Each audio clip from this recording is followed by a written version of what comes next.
they have a fun component. They feel that, you know what, it's a matter of this person is having a good time and how can you call it a disease?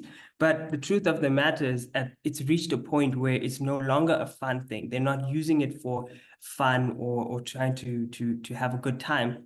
It's now they've formed dependence on it. So that's where I see a lot of confusion as well. Whereas, well, how can this be a disease because they're having fun at the same time, you know?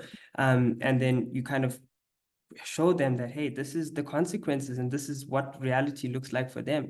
And that's where they are right now.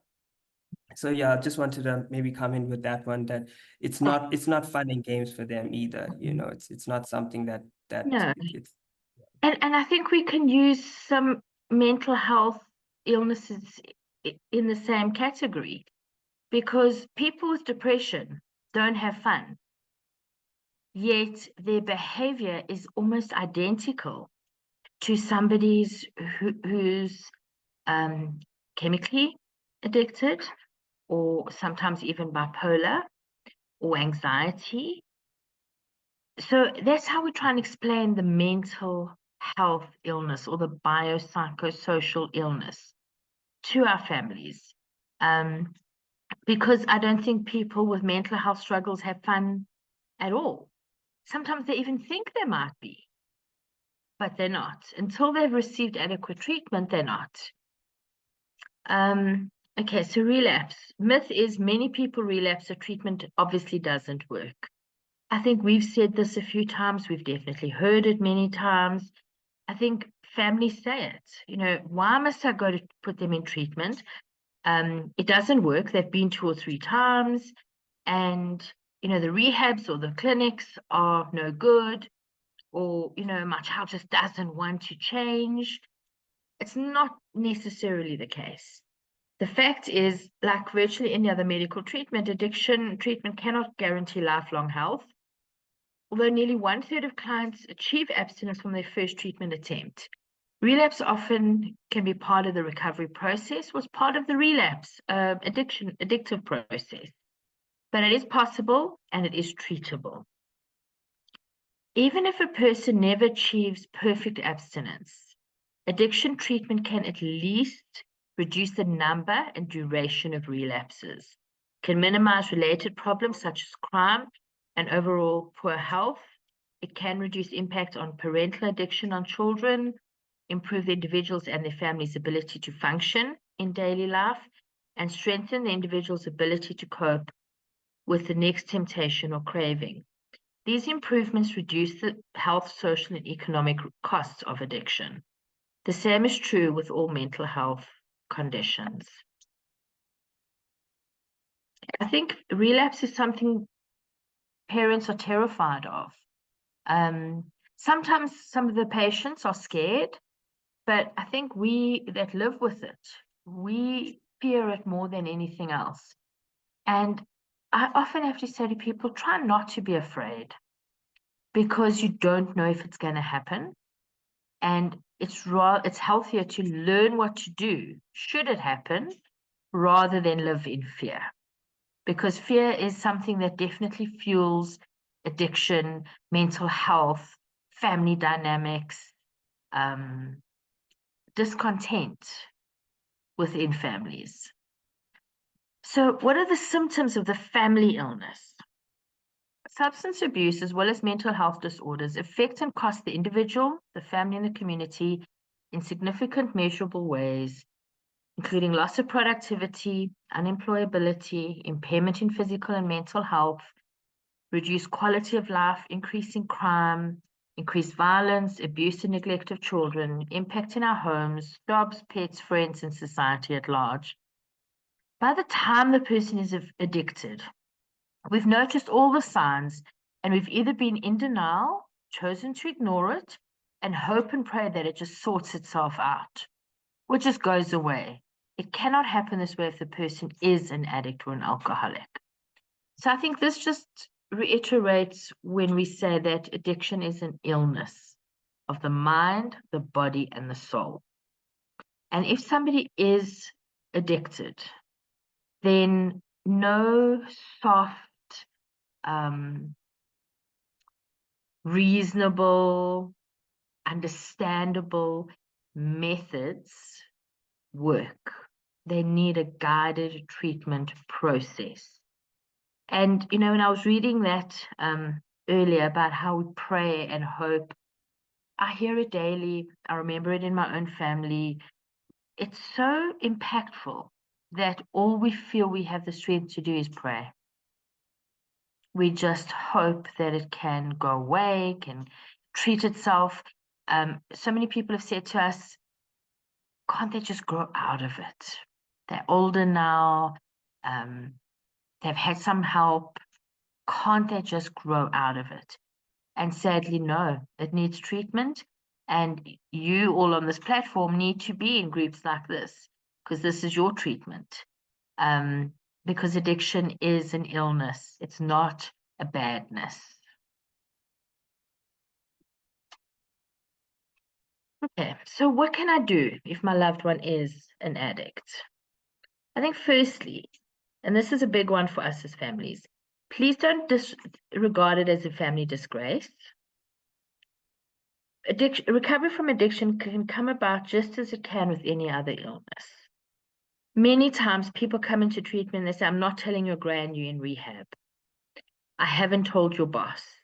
Your girlfriend or husband or wife's family doesn't know that you're in rehab. We encourage families, get honest as soon as possible, but start the dialogue with your loved one. How do you feel? I'm not going to tell people that you're off at work. I would like to tell them that you're struggling with an addiction and that you've bravely put yourself in treatment. If your loved one is not ready, that's okay. Discuss it with his or her counselor, and we can help and guide you through it. But it's not a disgrace. Some of the behavior might be disgraceful, but it's not a disgrace. We don't take it on if our loved one gets diabetes or cancer. We have empathy. And I think the sooner we can start empathizing with the illness and the parts of our loved ones that display these symptoms of this illness, some of our anger leaves, some of our fears leave, and we feel more empowered to know that this disease is treatable. Number 2, don't nag, preach, or lecture. Chances are your loved one has already told him or herself everything that you can tell them. He or she will only take in so much and then they shut out the rest. Nagging, preaching, lecturing may increase their need to lie to you or may force them to make promises that they possibly just can't keep. I think that's a tough one because I remember thinking, I've got all this knowledge now. Can't I get through to them? Can't I just reason with them and show them that their life is out of control? But no, not with an addict. So you'll hear us say things like speak in 8 words or less, don't lecture, don't scold, don't berate. In our preamble, we say abuse must stop. Physical and verbal abuse must stop immediately because we go through these different phases. And some of these phases are that we want to shake it out of them. We want to swear. We want to scream. We want to literally knock it out of them. And we can't. Number 3, guard against the holier-than-thou attitude or a martyr-like attitude. It is possible to create this impression without saying a word. An addicted person's sensitivity is such that he or she judges other people's attitudes towards them by small things, not just spoken words. So sometimes we'll sigh, we'll go, or we'll roll our eyes, or we'll ignore. And that's not helpful for our loved ones. You hear us say, be honest, talk openly and honestly with your loved ones. Please try not to use the if you love me appeal. Addiction is a compulsive illness and it's not controlled by willpower. This approach only increases the guilt or the shame. And it's like saying, if you loved me, you wouldn't have TB, you wouldn't have cancer, you wouldn't have diabetes. Number 5, avoid threats unless you thought it through and you definitely intend and are able to carry them out. Idle threats only make the addicted person feel that you don't mean what you say. One thing I think we tell families in conjoints, in family group and in dialogue is please be congruent. If you say you're going to do something, follow through. If you can't follow through, please don't say it. Every day, somebody says to me, I've threatened them. If they do this, I'm going to kick them out. And how many times have you said that threat? For years now. So why haven't you asked them to leave? Oh, no, because they can die. Okay, but they can die because of the disease, not because you're asking them to leave your home. Please don't say it. If you can't, don't mean it, don't say it. Find something else that's impactful, that can guide and assist you. And if not, go to a support group. But it's so important that you have that congruency. Do not hide alcohol or drugs or throw them out. This is if they're in active addiction. This will only push the addicted person into desperation. In the end, they will always find new ways to get more. Never let the addicted person persuade you to drink or use drugs with them on the grounds that it will help them use less. We see this with spouses more than anything. If you condone the drinking or drugging, they will put off getting help. Number 8, try not to be jealous of the method of recovery that the addicted person chooses. The tendency is to think that the love of the home and the family is enough of an incentive to seek recovery. I think especially for us moms, we think that if I love them enough, they'll get better. If I show them enough care and concern and kindness. But sadly, that's not the medicine for people struggling with mental health and addiction. Very often the place they go for help becomes their safety net. So it's treatment centers, support groups, 12-step fellowships, therapists. And we may not like what the therapists have to say. We may not like what the doctor has to say. But that's the preferred program that the person, the addict or person struggling has opted for. So it's better to say, you know what, I hand over. You deal with your therapist, you deal with your treatment team, you deal with your 12-step meetings.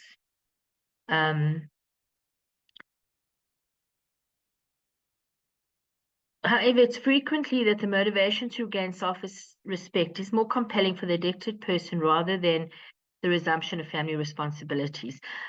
A lot of people say that they want to get better to meet their family responsibilities and rejoin the family. Sometimes, more often than not, it's manipulation. Their real intention to seek recovery shouldn't be to be part of the family again. That's the bonus, the spin-off. You may feel left out when the addicted person turns to others for help to stay clean and sober. You wouldn't be jealous of the doctor, of somebody needing medical care, would you? And it's the same. You know, a lot of people say, can I ask for my loved one's sponsor's number? And we say no. That's their process. Some people get very upset with the treatment team when we don't give you too many details because we respect their anonymity and their confidentiality. So treatment is not as easy as one thinks it is. I often joke with my team and I say, no, I've been around for a long time. And I've worked in rehabs where I was on night duty and I'd open the door and they would drop this person off with a little bag and say, cure him, sort him out, call me in a month. And they would leave. No contact details, no payment, no anything. Because they were desperate. And they didn't care who was going to do it as long as it was got done. But 2 weeks into it, that person was phoning. What does he need? What can I do? When can I visit? When can I see him? Because I need to be involved.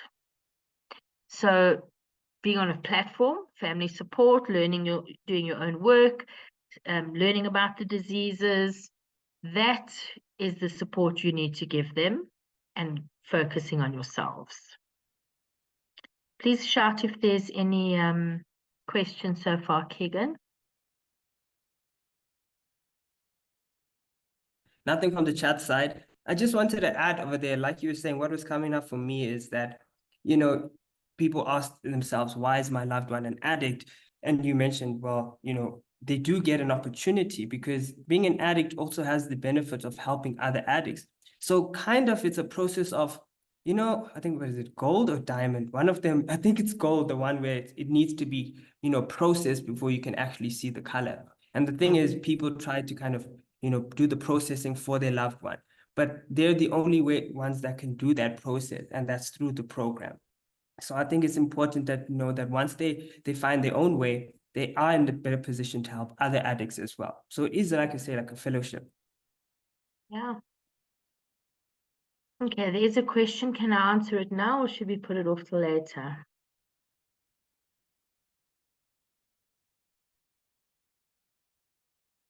I want to add something. Please. I have always get the family that said, my child doesn't have anxiety. My child doesn't have ADHD. My child doesn't have bipolar. You know, almost 99% of the time, if the family sit in my office and I explain what the illness is, the child has it. So you are actually damaging your children if you say, no, you don't. Your therapist is wrong. Your therapist says you must go and tell the people at work that you are wrong, but I think it's wrong. Trust the process. Just trust the process. Yeah. Thank you for that. All right, Cheryl, the two questions is number one from Louis. Why can a smoker just stop and that's it? I'm assuming you meant cigarette smoking. And the second one is, what advice do you have to not fear relapsing? Okay. All right. So I think the first question, if it is pertaining to cigarettes, I don't think that many people can just stop. I think people that do stop smoking, particularly if they were addicted to it, really struggle. And they go through their own process. They may not share it with people, but I think it's difficult to stop smoking. If it's something like drugs or marijuana, for example, very few people can stop on their own, and very few people stop without some consequences, physical consequences, emotional consequences, psychological consequences. So, you know, again, I know people who've stopped. I know people who've done the Alan Carr program and they were able to stop, but they'll tell you afterwards it was traumatic. It was very difficult. They really, really struggled.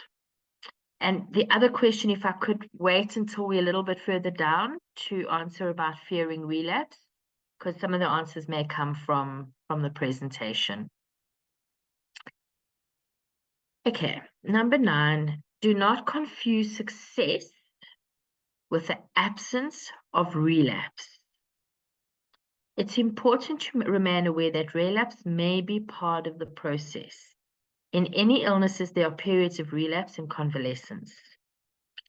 So in this regard, I know we fear relapse because there's double-edged consequences for us as a family and dire consequences for the patients. But sometimes, and I'm not pro at all, but sometimes we've seen recovery happen after a relapse. Because we've educated, we've treated, we've worked with, processed the need for abstinence. And the one thing most addicts have is a denial. That is a stubborn refusal to see the truth. And no words can compare to feelings. And we've had some clients that fought their family, went out and relapsed, and they chose to come back. And that's sort of an example of trying not to be scared of a relapse, but also not confusing abstinence. Just abstinence doesn't mean that they're getting better. And I think for the last couple of weeks, we've spoken about ways of helping them get better and treatment and 12-step recovery. And Dr. Tia and I did mental health a couple of weeks ago. So relapse can be part of the disease. And whilst we don't encourage it or wish it, will it? It's how we approach it. So very often, when somebody's relapsed, I say to the families, just breathe. Try not to get hysterical, try not to get upset, to speak to them in a very calm and very loving way and say to them, I can see you struggling, but this is what we're going to do. If we leave a relapse for a long period of time, it's definitely going to get worse and it's going to lead to full active addiction. And that's where we'd encourage you to use your support groups, phone our helpline, phone your doctors, phone anybody that can help you, so we don't leave it for too long. Don't try and protect the recovering person from using and drinking situations. It's their responsibility to judge which circumstances are dangerous for them. They also need to learn how to cope with situations that trigger them. And if you're constantly warning people against not serving them alcohol, you may stir up feelings of embarrassment and resentment and inadequacy. So what am I saying? I say to you, and my team says, please keep a sober house for a period of time. And that sober house is very important when they first come out of treatment because they don't know what to do with the triggers. But if you at dinner and the waiter comes and puts the drinks menu in front of your loved one and you snatch it away, you're causing them more guilt and shame and no opportunity to hand it back and say, thank you very much, can I just have a milkshake? So that's the kind of example. If we're going to lunch at somebody's house and you broadcast, please, Cheryl doesn't drink, she's just got out of rehab, that's not your place. They should be saying, no, thank you, I'm not drinking today. And you tempted to say, yes, I've just gone and spent money in rehab and we've just put him in a halfway house and, you know, we attend family support groups. That's our stuff. That's not necessarily a way to help them. Do not do anything for them that they should do for themselves. We can't take the medicine for them. If we remove the problem before the addicted person can face it, resolve it, or suffer the consequences, we're robbing them of an opportunity to heal. So, for example, if your loved one has got depression and I take the medication, their depression is not getting treated. If my loved one's got depression and I don't let them go to the bank to open a bank account, I do it for them. I'm not saying to them, your illness doesn't have to dictate your life. So it's important that we support, but we don't try and remove the obstacles because inadvertently we're trying to say, I want to remove this disease. And for some of you that know me and have heard me share and run groups before, my personal view on addiction is I treat it as a gift because it brings about the spiritual opportunity to heal. And I've lived with addiction in my life since 1980. And we've been through rough times, but I have no regrets. And it's brought about opportunities to heal for half my family, not my entire family, but for a portion of us, because we've learned how to love appropriately. Do offer love, support, and understanding in recovery, but they need to understand that if they continue to use, there are consequences and you will not support their lifestyle. But if they choose recovery, you will be there every step of the way with them. And that's what you're doing on these platforms. We're teaching you every week how to heal yourselves so that you can ultimately help your loved ones. Okay, I'm just going to read this because I find this so pertinent. You'll often hear us say, let go, let God. So it's a poem. As children bring their broken toys with tears for us to mend, I brought my broken dreams to God because he is my friend. But then instead of leaving him in peace to work alone, I hung around and tried to help with ways that were my own. At last, I snatched them back again and cried, how could you be so slow? My child, he said, what could I do? You never did let it go. And I think that is so pertinent for us who have a loved one who's mentally unwell and addicted, because we meddle. And if you picture this poem, you can actually even picture somebody standing over a higher power saying, do this, do this, do this. Why are you doing that? Why are you doing something else? And that's what letting go is. Okay, you'll hear the 3 C's. Would you like to admit nicely into, thank you, Keegan. You did not cause it. Even if there's a genetic predisposition that we have addiction and mental health in our families, no one person causes it. You cannot control it. Even if you are forcing the medication down their throat, even if you are cajoling and begging, manipulating, bribing, we can't control it. And I love the next part. It's not yours to cure. When somebody has done the work in treatment and they're starting to feel better and to recuperate and recover, their self-worth starts improving. And that's where that one becomes very pertinent, that it's not ours to cure. So the 5 tips that I always use for families: always present a united front. Number 2, less is more. 3, never ever make an idle threat or promise. Number 4 is very confusing.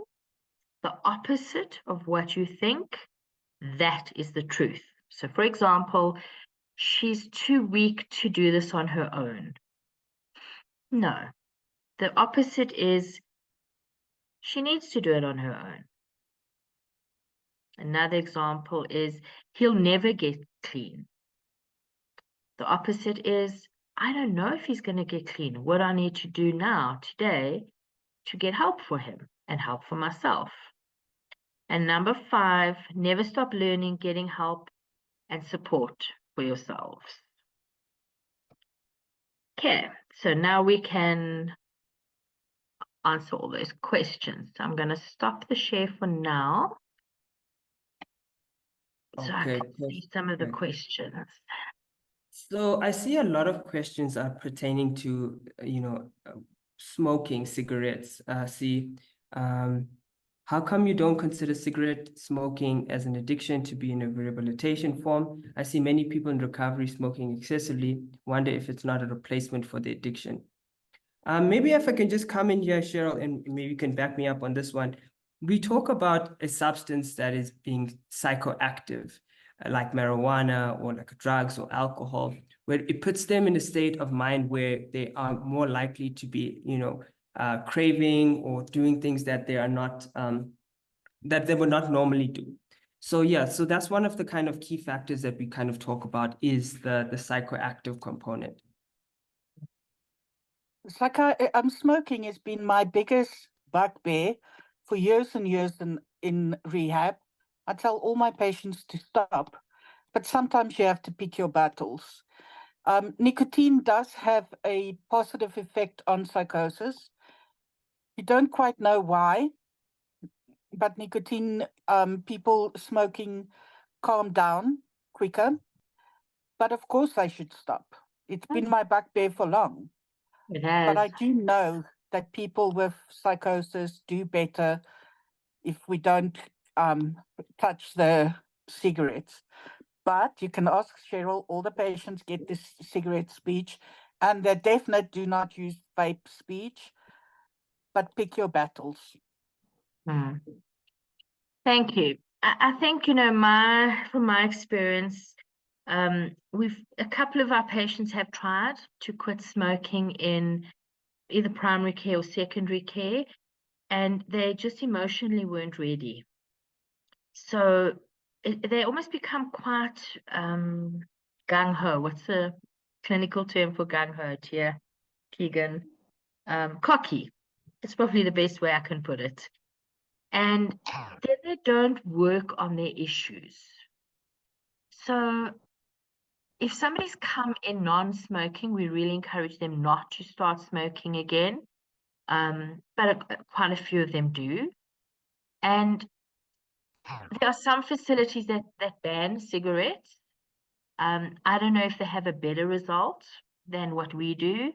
We just know that, like Dr. Tier said, sometimes we've got to pick our battles. We do limit our patients to having, ordering one box. And some of them can smoke that box in the first per day. If we don't, we can't focus on their recovery. They are so obsessed. There are families who say, no, I'm not giving you tuck and you're not buying cigarettes. And then we have to phone the family and say, please just buy them one box. Let them just have one or two cigarettes so we can actually focus on the reason why they, and that's the other substance abuse. Some people do stop smoking at 2, 3 years of sobriety. They've done a lot of the work. They're ready. They've discussed it with their doctor, maybe their therapist, their support group, their family. And then it's, they're not that high risk of relapse. So sometimes, our patients would either smoke cigarettes or take drugs. And that's what Dr. Tier says, picking your battles. It's still an addiction. It is the most severe addiction. With they often say the only time people really stop that is addicted to it is when they're in ICU and they can't smoke. It is the most severe addiction, but it's pick your battles. A lot of families are non-smokers and they don't want to pay for the cigarettes. Again, I think it's about being honest. Sometimes families will say, don't let him buy cigarettes. We say, have you told him or her? And they'll say, no, you must. And we can't. The family needs to say, I'm not paying for your cigarettes. Then the patient is often too scared to say, Mom, Dad, please just get me one box. Or, let me have 2 boxes a week. So I think as families, we encourage you set the limits. We say, you know what, we'll buy you a box a week. So that's 2 cigarettes a day. What we find is then they start bartering. We have patients going through ashtrays, hustling for cigarettes. And it really detracts from what we have to do with them. We deal with it, but it makes them lie more. It makes them maneuver and manipulate.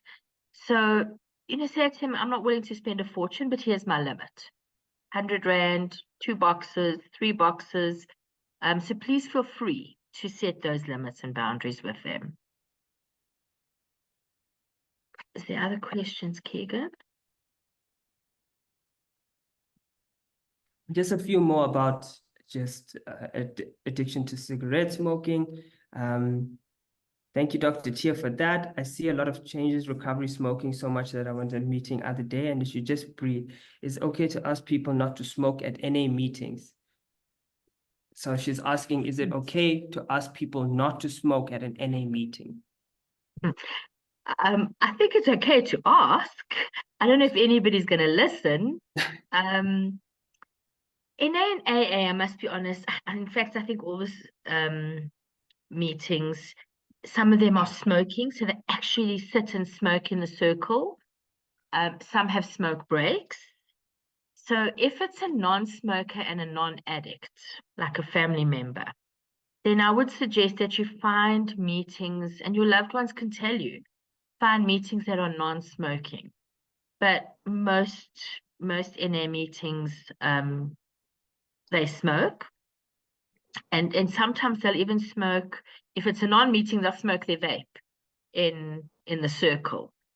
If you ask, I don't think anybody's going to be able to listen because they're so anxious They are terrified. They are scared to open their mouths. They're opening up their souls, and they believe they need that cigarette while they're sharing. So it's a very tough one.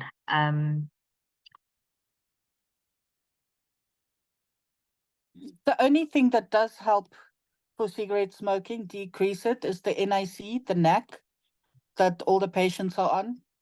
Switching to a vape is definitely not a good idea. Vape is way more dangerous than cigarettes. And you don't realize how much you smoke when you smoke vape. So no go there. And as I said, there's some research that says the nicotine actually helps some of the psychotic patients, and we have nothing to replace it.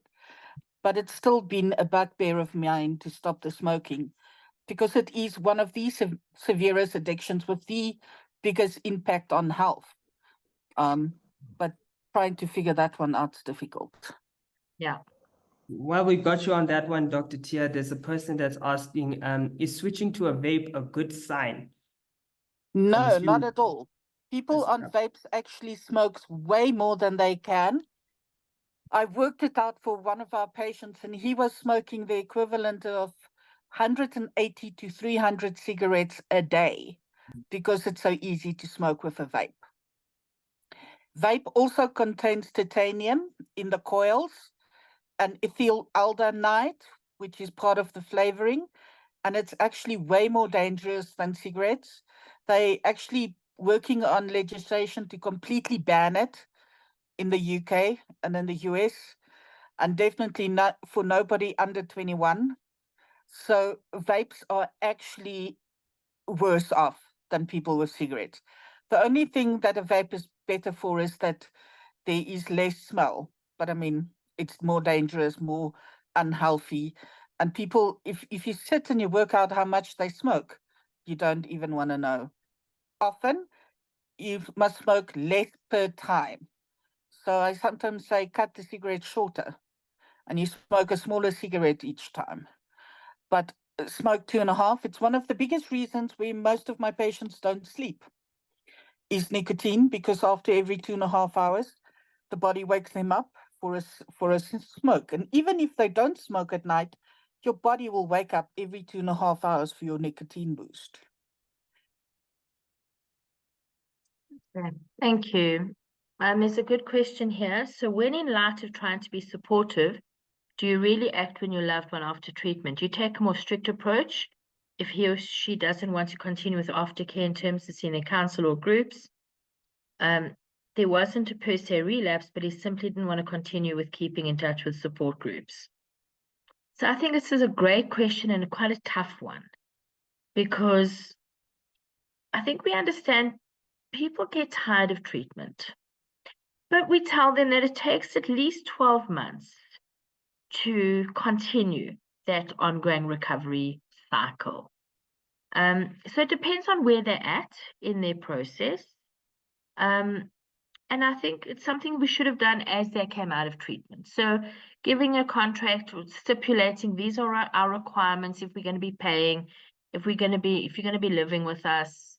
And again, depends where they are in their recovery process. But if they're not going to meetings and they're not doing something that's engaging them with a healthy recovery process, then it's quite dangerous and scary. And I think the family can take quite a firm stand, not a cruel stand or a vicious stand, but you know what, if you're not going to do treatment, then, and should you relapse, these are going to be my consequences. This is what I'm putting in place. Again, you know, we shouldn't try and control them, but we also can't build up resentment, and we can't keep quiet fearing this relapse. So if they're not going to a meeting, you need to say, this concerns me. And if you're seeing other behaviors, you know, maybe they're not cleaning up behind them, or maybe they're waking up late, maybe they're not going to work, maybe they're not studying, then address the behaviors and not just focus on going to meetings. Because if they go to meetings, they're not always going to say, you know what, I'm waking up late, I'm gaming all night, my life's unmanageable. That's very difficult for them. So that's where they need their families to set some of those parameters and boundaries in a healthy but non-controlling way. So, Cheryl, there's another question here from Kurt. I missed it. How long do you keep a sober house for once the addict is in recovery? How long do you keep a sober household for once the addict is in recovery? I think it changes person to person. It's usually about 6 months is a good guideline. But again, I think if you're engaging with them, and they are always going to tell you, please drink, go ahead, it's fine. Your life mustn't change for me. But they're not able to say, I wish my family would not drink around me. They are vulnerable for at least the first 2 years. So I often ask, how do you feel? Are you comfortable? Let me know if you're not comfortable. Give me a sign if you find that the drinking is getting too much. A lot of our patients, if they open the fridge and they see alcohol, there's just no ways they can't not drink it. They want to drink. Yet if they walk past a bottle store, may not have the same impact. So it's also about dialogue, and it's about asking them what they need and what support can you provide for them. But it's not about like clearing the way, get rid of the alcohol, Cheryl's in town. It's, Cheryl, what do you need from me? How can I make this a little bit easier?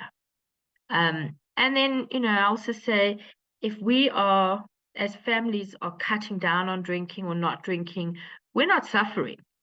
We're benefiting. If we choose to drink, then it depends why we're drinking. We're not asking you to take water out of the house and tea and coffee. Alcohol is a very dangerous substance. So keeping a sober house is up to each an individual. I've had many families who said, I'm not changing my lifestyle for my loved one. Some of those addicts stayed clean, some of them didn't. So it really depends on the family, but my suggestion personally is the longer the better. Okay, Cheryl, there's another question that Keegan, you've muted. Catherine is asking, are all addictions the same or is one worse than the other? Like gambling. She's also asked, I feel like gambling is different and I'm not sure how to handle gambling or taking the temptation away. Is it on your cell phone? Okay, so this is a whole new presentation. We'll probably have to do it again when we do cross addictions. But in a nutshell, the brain doesn't really know the difference between A, various substances, and B, process addictions. So when a person cleans up, they have this deep sense of loss. And they then scramble for the safer options. And it's usually food, it's usually sex, it can be exercise, it can be religion, and it can be something, again, more on the dangerous side, like gambling. Gaming can also be quite problematic. And it's about understanding the variety, because we can live very comfortably without gambling. We can live very comfortably without gaming, but you can't live without food. You can't live without people and intimate relationships, our spiritual connections, exercise. So it's a tough one.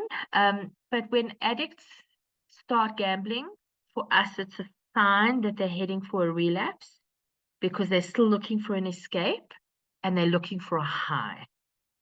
And even though the high is manufactured internally, they still want to fit in or to escape or to have some kind of euphoria. So gambling is quite dangerous for an addict. And we very, very, we emphasize that cross addiction in any form is highly, highly dangerous. I'm not saying they don't do it, but that's why it's so important for them to have a sponsor or to have counselors or support groups, because they'll hear from each other, and they'll hear, you know, I went gambling, and before I knew it, I was drinking. So it stays behind in their mind, think, well, that's something I must be careful about. So cross addictions, for us, they're all the same.